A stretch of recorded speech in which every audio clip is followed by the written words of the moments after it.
کوئی بھی قوم اتنی زہریلا نہیں ہے جو یہود ہے. امتحانات تو کمپلیٹ ہو گئے. بس اوقات ایسے آ جاتی ہے کہ امتحان ابتدا میں بڑی اچھی شروع ہو جاتی ہے اور پھر درمیان میں یا آخر میں استاد اور شاگردوں کے درمیان تھوڑا جھگڑے آ جاتی ہے, تو میں آ جاتی ہے, ہو جاتی ہے ایسے. کبھی کبھار مدارس میں ہوتی ہے, اسکول خارجز میں ہوتی ہے, اور کبھی شاگرد نالائق ہوتا ہے اور وہ اپنا بلیمنگ استاد کے اوپر ڈالتا ہے, کبھی استاد ناجائز کرتا ہے شاگردوں کے اوپر, تو پھر تو جھگڑا آ جاتی ہے درمیان میں ہر وقت. تو یہ اللہ کی کرم ہے کہ ہمارے امتحان بڑی آسانی کے ساتھ اور پائے تکمیل تک پہنچ گیا. یہ اللہ تعالیٰ سے شکریہ کے الفاظ نہیں ہے کہ ہم دیندار طبقے میں ہو کے اللہ تعالیٰ نے ہمارے اوپر یہ کرم کی کہ کسی شاگرد سے جھگڑا نہیں ہوئی, ہمارا نہیں ہوا, اسی کا ہمارے ساتھ نہیں ہوا. اور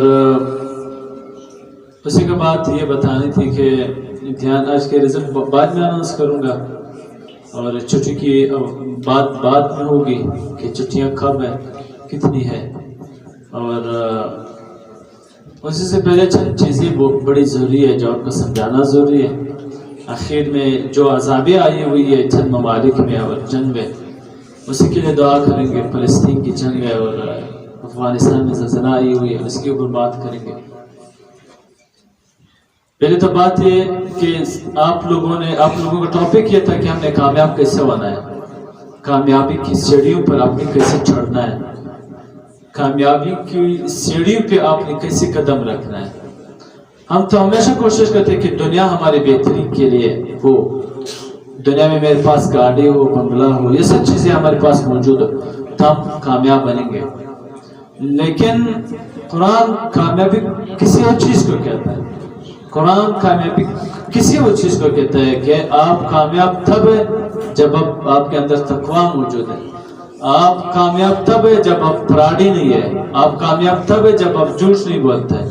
آپ کامیاب تب ہے جب آپ زنا نہیں کرتا ہے. آپ کامیاب تب ہے جب آپ اچھی خاصیوں کا مالک ہے. آپ ناکام تب ہے جب آپ کے اندر یہ ساری چیزیں موجود ہیں. جب یہ چیزیں انسانوں میں آ جاتی ہیں تو پھر وہ ہر برا کام کرتا ہے. جس کا جی چاہے پھر وہ برا کام کرنے کے پھر آمادہ ہو جاتا ہے, پھر وہاں سے اپنا برا کام شروع کرتا ہے. تو اللہ تعالیٰ ہم کو ان لوگوں میں سے شمار نہ کرے جو ہم برے ہیں اور برے لوگوں میں ہمارے شمار آ جائے. دنیا میں آپ لوگوں نے دیکھا ہوگا کہ ایک آدمی دوسرے آدمی سے ملتا ہے, بلا وجہ اس کو دیکھا ہی نہیں ہے, اسی سے کہتا ہے میرا آپ سے پیار ہے, میرا آپ سے جی بہت چاہتا ہے. اس کی وجہ کیا ہے؟ اور ایک بندہ ایک دوسرے سے ملتا ہے, کہتا ہے میرا آپ سے لگتا نہیں ہے, اس کی وجہ کیا ہے؟ نبی علیہ السلام فرماتا ہے کہ دیکھیں دنیا میں ایسے لوگ ملیں گے آپس میں کوئی تعلق نہ ہوگا, اس کے درمیان میں کوئی کنیکشن ہی نہیں تھا, پہلے بھی نہیں تھا, آج بھی نہیں ہے. لیکن جب ملتے محبت کے ساتھ ملتے, لیکن جب ملیں گے تو نفرت کے ساتھ ملیں گے. ایک دوسرے کے ساتھ کنیکشن ملتا نہیں ہے, ایک دوسرے کے ساتھ الٹیمیٹلی کنیکشن بن جاتا ہے. اس کی کیا وجہ؟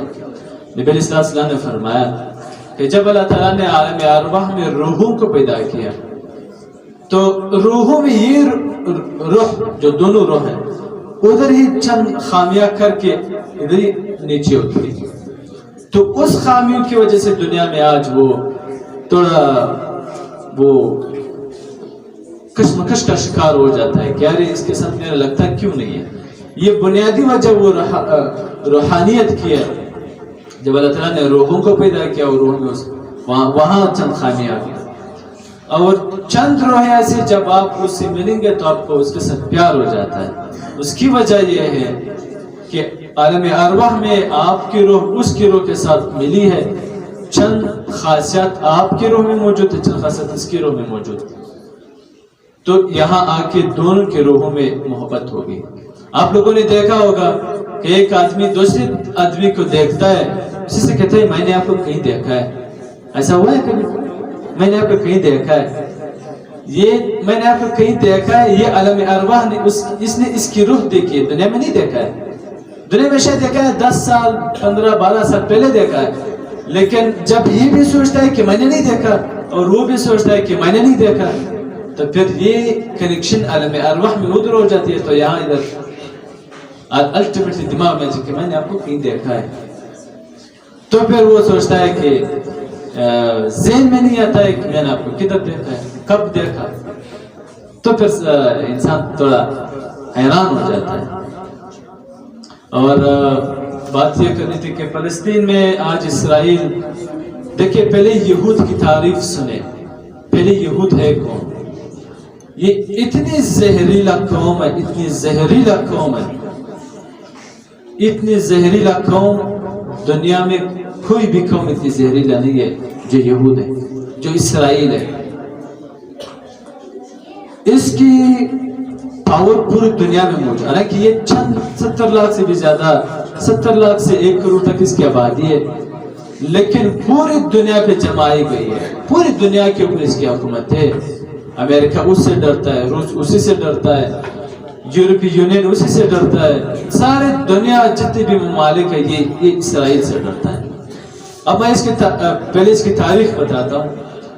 یہ آپ کو فیس بک ہے، یوٹیوب ہے، ٹویٹر ہے، ٹک ٹاک ہے، جتنے بھی ایپس ہم استعمال کرتے ہیں، ان سب چیزوں کا ایپ کی کنیکشن الٹیمیٹلی اسرائیل کے ساتھ ہے، الٹیمیٹلی۔ اتنے ذہین لوگ، اتنی ذہانت، اتنی بیداری، اتنی ہوشیاری، وہ تو ہوشیاری کہتا ہے لیکن ہم ہوشیاری کہاں سے کہتے ہیں؟